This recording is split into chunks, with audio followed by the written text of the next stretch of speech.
Bonjour tout le monde, bienvenue à cette première e-astuce CSSHL, donc capsule vidéo pour vous montrer les possibilités de l'intelligence artificielle en enseignement. Aujourd'hui, on voit un outil qui s'appelle Napkin AI. Donc napkin.ai, vous tapez seulement ça dans un navigateur, vous allez tomber sur le site de Napkin. Cet outil-là sert à faire des visuels, donc à partir d'un document ou de texte, simplement, vous pouvez avoir des visuels comme vous voyez à l'écran présentement, donc des infographies qui sont toutes modifiables et exportables par la suite. Donc, allons-y tout de suite. On va débuter donc par se créer un compte, donc on va cliquer sur Get Napkin Free. J'ai déjà un compte, mais je vais me faire un nouveau compte, donc je vais aller faire Sign Up ici, parce que je n'ai pas de compte. Je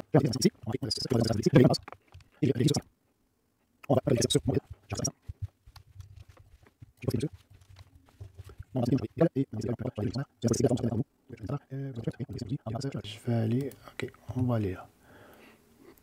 Donc, on pourrait venir coller du texte ici. J'ai un texte en PDF qui est ici.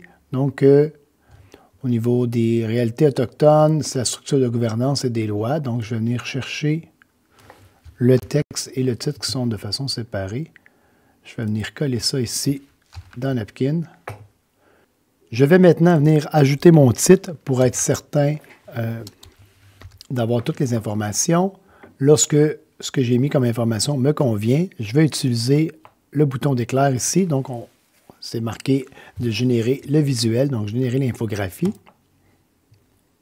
Donc, Napkin va travailler sur le texte déposé et va me proposer plusieurs modèles de visuels. Donc, et d'une fois à l'autre, évidemment, comme n'importe quelle intelligence artificielle, d'une fois à l'autre, vous n'aurez pas nécessairement toujours les mêmes styles.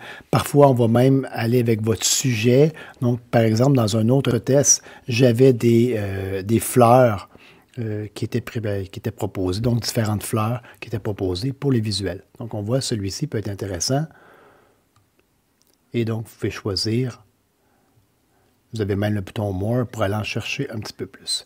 Si j'allais ici, si je clique sur Style, petit bouton à droite, et là, je pourrais avoir des styles différents, qui dans ce cas-ci n'est pas tellement différent, mais vous voyez, c'est surtout au niveau des couleurs.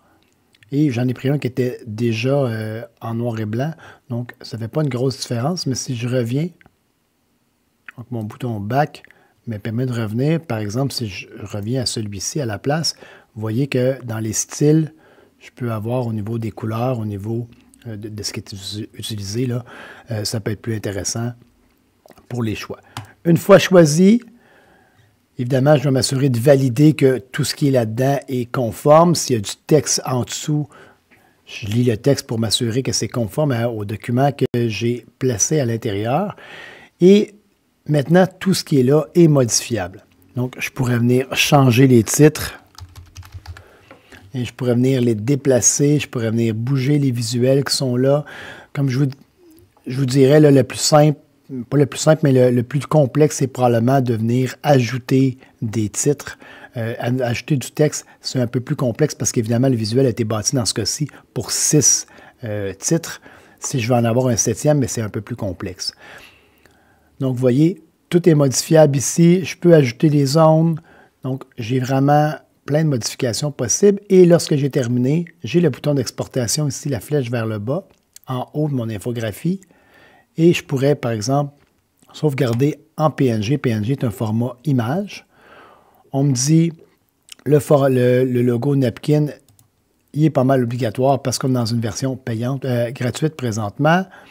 On pourra avoir le mode foncé ou le mode léger, avec ou sans le background dans l'arrière-plan. Donc, est-ce que je veux avoir un arrière-plan ou je veux, si je dépose dans un Canva, exemple, qui a un fond beige, mais je veux avoir le beige derrière, donc je pourrais laisser sans le background. Je peux jouer avec les résolutions ici et je peux pouvoir télécharger ce visuel-là. Dans mon Napkin, il va toujours être modifiable par la suite. Si je reviens ici dans ma bibliothèque Napkin en cliquant sur Library, je vais voir tous les napkins que j'aurais déjà fait, toutes les présentations, les visuels que j'aurais déjà créés avec le nom des documents que j'ai utilisés. Et pour refaire des nouveaux napkins, vous le voyez, je pourrais le créer directement à partir d'intelligence artificielle, importer à partir d'un document Word, un document PDF, PowerPoint aussi. Et je pourrais avoir, sinon, comme j'ai fait, Blank Napkin me permet de coller du texte directement et de partir de ça.